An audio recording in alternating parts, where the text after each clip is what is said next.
Yeah.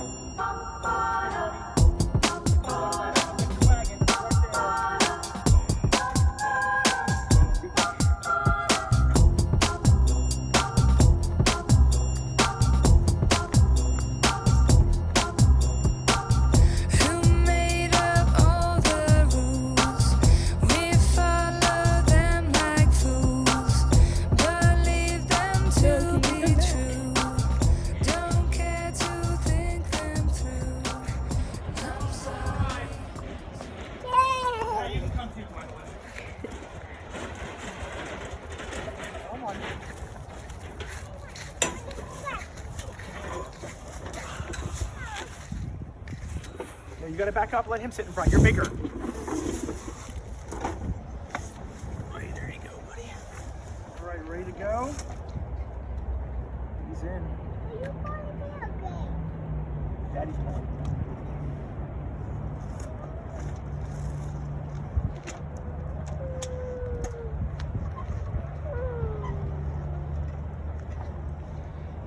So, 2020's been a really long year. And 2021 is not shaping up to be any better.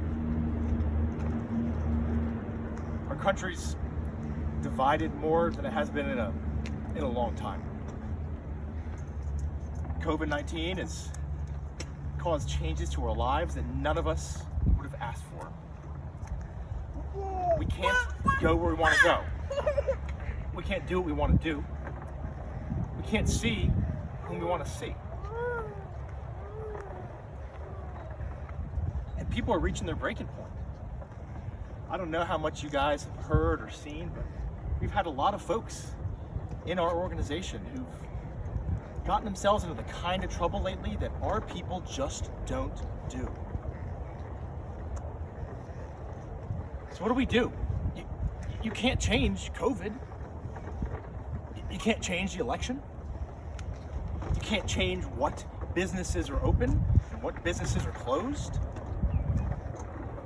You have very little influence in what local leadership does as far as the government and its rules.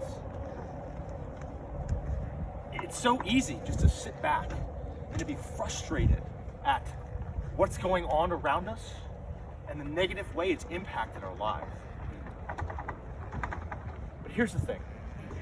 In the Bible, Jesus tells a story about a rich man who has servants that he's giving resources to take care of while he goes away on a long journey. And one of these servants he gives 5 talents, like a big chunk of money. Another he gives 3, another he gives 1. He's gone for a while. And when he comes back, he goes to the men and he says, "What have you done with the resources I gave you?" And the one that had 5 talents said, "Hey, I invested your money and I doubled it. So now I have 10. And the ruler said, "Well done, good and faithful servant." The next said, "I took the 3 you gave me, I doubled it. Now I've got 6. The man said, "Well done, you're a good and faithful servant." The one who had 1 got less than the others. 20% of what one guy got, only 33% of the other, said, "What I did was I took that talent, that money, that resource, and I hid it in the ground, wrapped it up in a cloth. Because I know you're a hard man, and you would not tolerate it if I lost your money." And the man said to him, "You wicked, lazy, and slothful servant.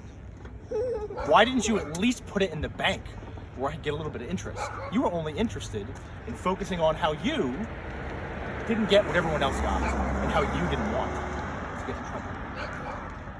And he took that 1 talent and gave the guy who had 10. At first, it seems like a harsh story. The guy who got the least gets what he has taken away and give it to him who has the most. That's not what this is about. This is about what do you do with what you have. Not what do you do with what you don't have. You have your life, you have your health, you have an amazing organization with incredible people. You have a meaningful mission. You have a family, and your family probably doesn't look like mine. If you've watched any of these, you know I've got 12 kids at home. 2 in a cart here is a tiny number of them. It's cold out, so I put on a leather jacket to give the New York preacher look. Take these kids for a walk. Get outside. Take the people you care about and do something with them that you can do with them. Yeah, there are restrictions. Yeah, we gotta be smart. But invest your time, invest your emotions, invest your intellect in things that will make a difference in your life and the lives of those around you. Don't sit back and wait for something to happen, something better.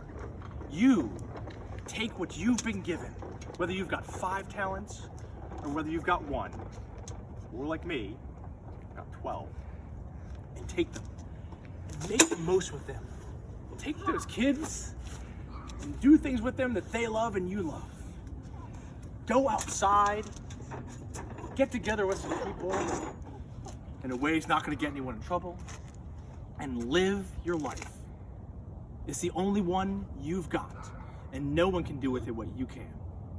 God bless, and NSDQ.